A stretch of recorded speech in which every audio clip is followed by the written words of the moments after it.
สวัสดีผู้ฟังทุกท่านยินดีต้อนรับเข้าสู่ช่องมหัศจรรย์แห่งกรรม Miracle Deed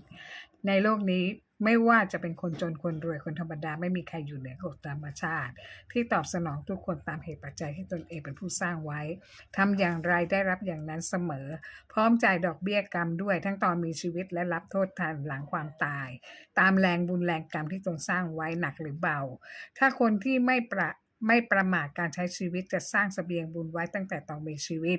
วันนี้จะเล่าเรื่องจริงของชายคนตนีทีเหนียวคนหนึ่งเกิดมาในครอบครัวที่ยากจนและพ่อแม่แตกแยกต่างคนต่างไป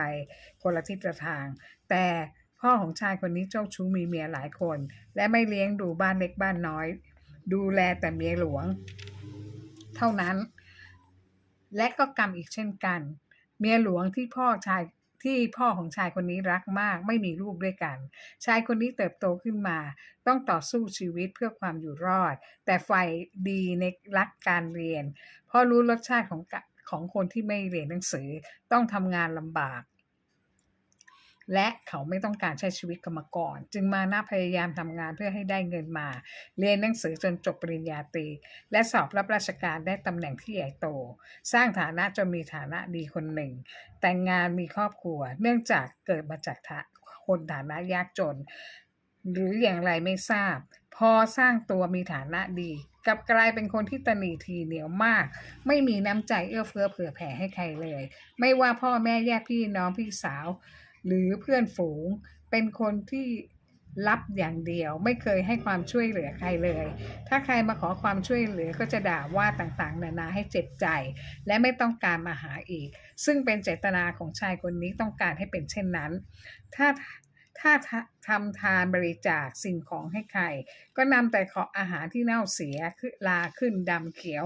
จับไม่เป็นชิ้นเล็กบริจาคยาก็ยาหมดอายุเป็น10 ปีบริจาคข้าวสารก็มอดขึ้นตายเป็นล้านๆตัวข้าวสารแหลกเละลาขึ้นเขียวนอกจากนี้พอได้เป็นใหญ่เป็นโตก็ลืมพ่อแม่พี่น้องไม่ต้องการติดต่อเพราะอายที่ฐานะของแม่และพี่น้องเป็นคนยากจนต้องการกบกำพืชของตนเองโดยสร้างภาพลักษณ์ใหม่ที่เป็นคนมีฐานะดีมีชื่อเสียงทางสังคมอีกทั้งภรรยาก็มีสินเสมอกับชายคนนี้ทั้งคู่มาจากฐานะที่ยากจนมาสร้างภาพลักษณ์ใหม่ว่าไม่ให้มีใครรู้ฐานะเดิมชีวิตครอบครัวของชายคนนี้ไม่มีความสุขเพราะสามีภรรยาคุยกันได้ไม่เกิน3 คำก็ทะเลาะด่ากันบ้านแตกแม้จะจ้างคนใช้ก็ไม่มีใครอยู่ด้วยได้เพราะทั้งสามีภรรยาด่าคนใช้เก่งไม่เห็นใจคนอื่นอีกทั้งใจดำคับแคบจนไม่มีใครยอมมาเป็นคนรับใช้ที่บ้านนี้ชายคนนี้รักลูกชายลูกสาวของตนเองมากเลี้ยงลูกด้วยเงินอย่างเดียวไม่เคยอบรมสั่งสอนให้มีคุณธรรมเป็นคนดีอย่างคนอื่นทั่วไปลูกชายลูกสาวไม่เคารพพ่อแม่ด่าทอต่างๆนานาทั้งที่พ่อจ่ายเงินให้ไม่อั้นลูกอยากได้อะไรซื้อให้หมดหลานอยากได้อะไรซื้อให้หมดแต่กลับไม่ได้รับความเคารพรักจากลูกหลานที่ตนเองรักมากที่สุดนี่ก็คงเป็นกรรมที่เห็นชัดๆตอนมีชีวิตที่ทำกับพ่อแม่ญาติพี่น้องที่ไม่สนใจดูแลไม่ให้ความช่วยเหลือหรือจะช่วยแต่ละครั้งก็ด่าทอให้เจ็บใจเสียใจชายคนนี้พอเกษียณหมดอำนาจภรรยาตายจะไปเยี่ยมลูกชายลูกชายก็ไม่ต้อนรับแต่ถ้าต้องการเงินจะมาหาพ่อส่วนลูกสาวอยู่กับพ่อก็ทำหน้าที่เป็นคนรับใช้ลูกถูกลูกสาวด่าเสียหายสับโขกต่างๆนานาทั้งที่ลูกสาวทำงานแต่พ่อต้องจ่ายเงินเดือนให้ตลอดเวลาทั้งที่ชายคนนี้ได้รับกรรมตามสนองแล้วตั้งแต่ตอนมีชีวิตบ้านบ้านบ้านปลายชีวิตแต่กลับยังไม่รู้สึกว่าถูกกรรมตามสนองแล้วทุกอย่างที่ตนเองทำไว้กับคนอื่นๆมาวิเคราะห์ว่าผลกรรมสนองชายคนนี้อย่างไรบ้างข้อที่1ชายคนนี้เป็นคนตระหนี่ทีเหนียวมากตรงตามลักษณะที่มีมาทุกยุคสมัยก็คือเป็นคนที่หวงสิ่งของทุกอย่างของตนไม่มีใจเอื้อเฟื้อเผื่อแผ่ให้คนอื่นไม่ต้องการให้สิ่งของตนกับใคร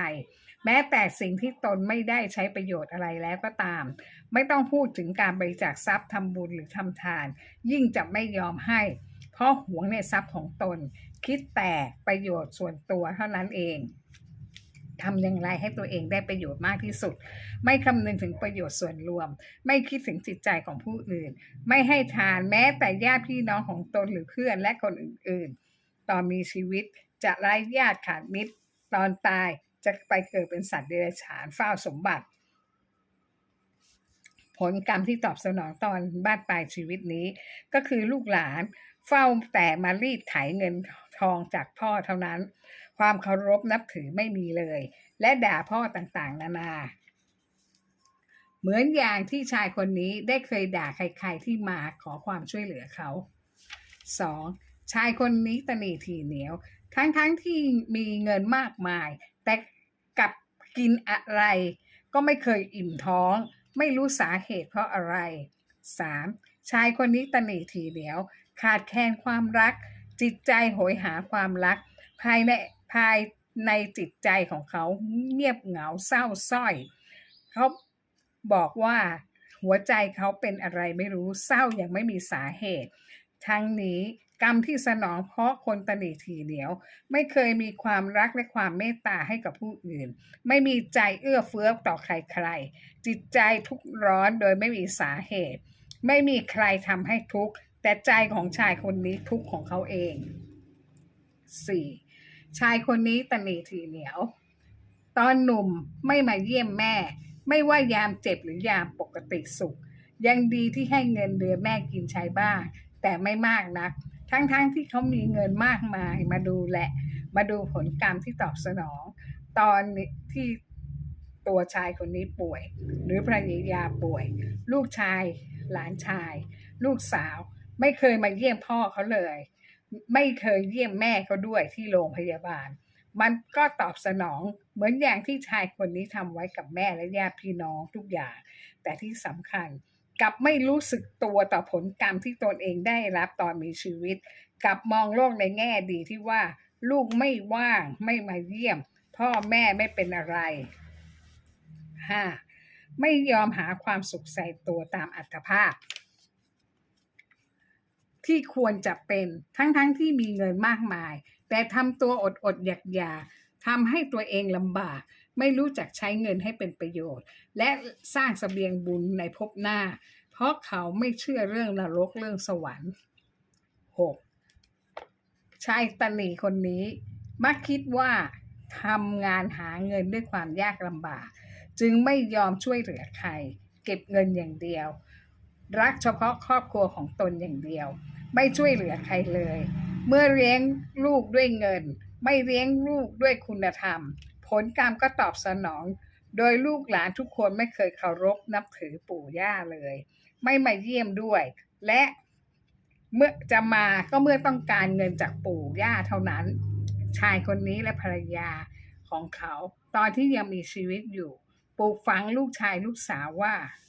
อย่าได้ช่วยเหลือเงินทองแก่ใครๆหรือให้บริจาคสิ่งของใดๆแก่ใครไม่ว่าจะมาอ้อนวอนร้องไห้น้ำตาเป็นสายเลือดอย่างไรก็ตามผลกรรมที่ตอบสนองตอนนี้ก็คือเพื่อนฝูงค่อยๆหายสาบสูญไม่มีใครคบด้วยเลยเพราะความเห็นแก่ตัวไม่ช่วยเหลือใครแม้แต่ลูกหลานตนเองก็ยังไม่มาหาเลยผู้คนที่เคยนับถือยกย่องพอหมดอำนาจวาสนาก็ไม่ให้ความเคารพนับถือเหมือนเดิมกับพูดจาหยาบคายใส่ต่อหน้าทั้งที่ไม่ได้ขอความช่วยเหลือใดๆเนื่องจากหมดผลประโยชน์ต่อกันแล้ว 7. ชายตนีคนนี้ลืมนึกถึงเสบียงบุญที่ควรจะสร้างไว้เผื่อพบหน้าจะได้ไม่เกิดมาอดอยากลำบากหิวโหยเมื่อเคยทำบุญบริจาคให้ทานแก่ใครเลยไม่ว่าเงินเสื้อผ้าสิ่งของใดๆซื้อเก็บสะสมจนบ้านที่สวยหรูกลายเป็นเหมือนโรงเก็บขยะมีแต่กลิ่นเหม็นเน่าบ้านที่กว้างใหญ่กลายเป็นมีแค่ทางเดินเท่านั้นใครมาขอเสื้อผ้าก็ไม่ให้ชายคนนี้ลืมไปว่าความตายมาหาได้ตลอดเวลาเพราะเมื่อตายไปแล้วชายคนนี้ต้องกลายเป็นเปรตที่หิวโหยอดอยากร่างกายเปลือยเปล่าเพราะไม่เคยบริจาคให้ทานใครเลย แถมยังให้แต่ของเน่าเสียแก่ผู้อื่นตนเองกินไม่ได้คนอื่นก็กินไม่ได้เช่นกันกรรมก็เป็นของผู้ให้เองดังนั้นพระพุทธเจ้าท่านตรัสไว้ว่าให้สิ่งของเช่นไรกับใครถ้าผู้นั้นไม่รับสิ่งนั้นสะท้อนกลับเป็นของเจ้าของเอง 8. เวลาที่ชายคนตนีคนนี้ได้แต่บ่นกับผู้คนว่าไม่รู้เป็นอะไรในหัวใจของเขารู้สึกเหงาว้าเหวเศร้าส้อยหาสาเหตุไม่ได้เพื่อนฝูงก็ไม่มีใครมาคบหาลูกก็ไม่กตัญญูไม่ต้องการเงินจากลูกเลยต้องการให้ลูกมาเยี่ยมเยียนบ้างให้ชื่นใจมันเป็นเหมือนกับที่เขาทำกับแม่ที่เขาไม่เคยมาเยี่ยมแม่เลยแต่กลับไม่สำนึกและคิดไม่ได้น่าสงสารที่ได้รับผลกรรมแล้วยังไม่สำนึกตัวเองสวัสดีค่ะ